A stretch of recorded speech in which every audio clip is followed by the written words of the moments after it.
Sobat 100, masih bersama dengan saya, Endah Indraswari dalam program 100 Institute.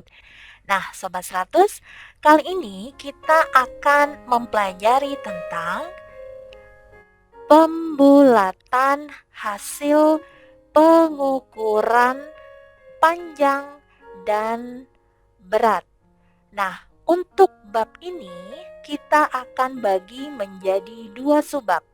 Subbab yang pertama itu berkaitan dengan pembulatan hasil pengukuran panjang, dan subbab kedua membahas tentang pembulatan hasil pengukuran berat. Nah, Sobat 100, jadi ada dua subbab yang akan kita pelajari di materi ini. Oke? Nah, Sobat 100, jika Sobat 100 sudah paham dengan video penjelasan ini, maka Sobat 100 bisa lanjut melihat atau mempelajari video penjelasan yang berikutnya. Selamat belajar!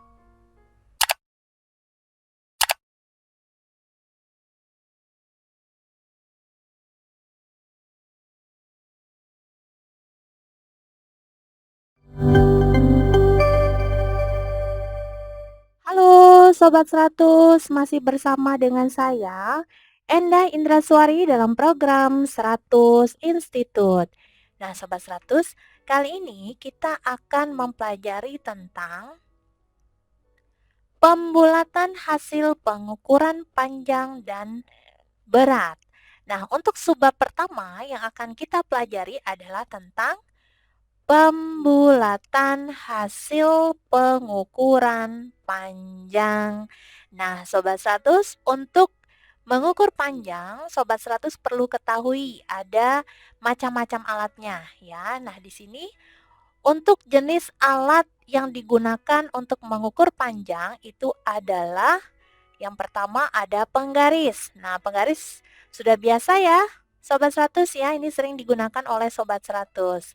Kemudian selain penggaris ada meteran roll kecil, kemudian ada meteran pita, dan ada juga yang meteran roll besar. Nah, kalau meteran pita ini sering kita lihat ya, Sobat 100, ini biasanya digunakan oleh penjahit. Nah, kalau menjahit kemudian mengukur panjangnya itu menggunakan ini. Kemudian kalau yang meteran roll kecil dan roll besar ini biasanya digunakan kalau ada yang sedang membangun ya, itu biasanya kalau mengukur panjangnya tuh menggunakan meteran roll ini. Oke? Oke. Nah, Sobat 100, di sini yang berikutnya adalah pengukuran panjang biasanya dapat menggunakan penggaris. Jadi ini yang lebih sering ya. Nah, biasanya satuan ukur pada penggaris itu adalah sentimeter. Jadi kalau Sobat 100 sudah biasa menggunakan penggaris, itu biasanya satuan ukur yang sering digunakan adalah sentimeter. Oke ya.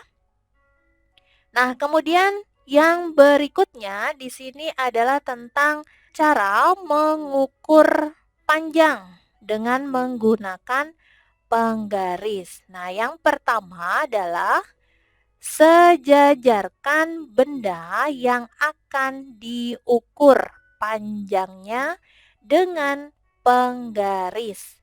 Kemudian cara yang kedua adalah letakkan salah satu ujung benda lurus dengan angka 0 ya pada penggaris.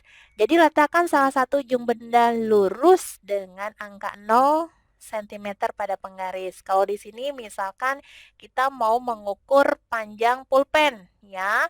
Jadi ada kurang lebih seperti ini ya, penggaris kemudian salah satu ujungnya kita sejajarkan dan tepat dengan angka 0 ya, seperti ini. Ini kita gunakan garis bantu warna merah ya, lurus dengan angka 0. Kemudian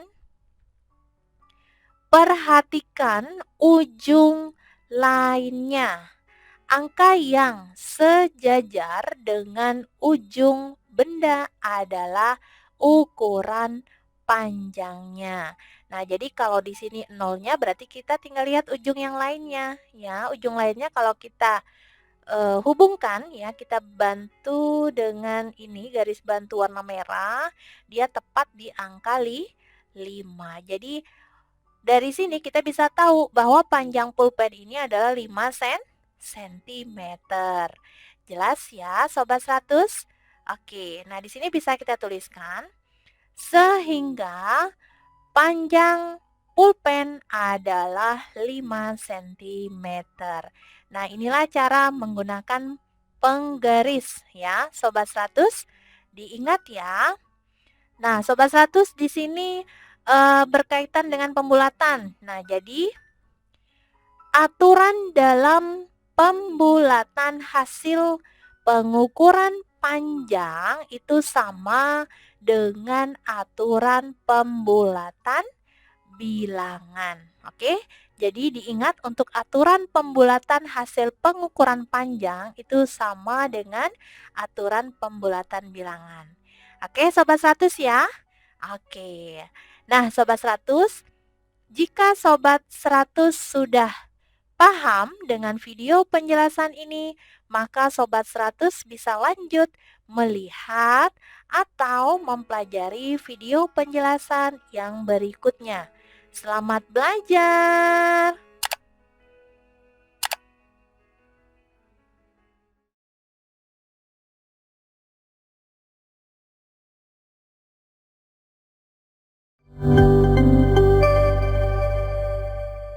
Halo Sobat 100, masih bersama dengan saya, Endah Indraswari dalam program 100 Institute.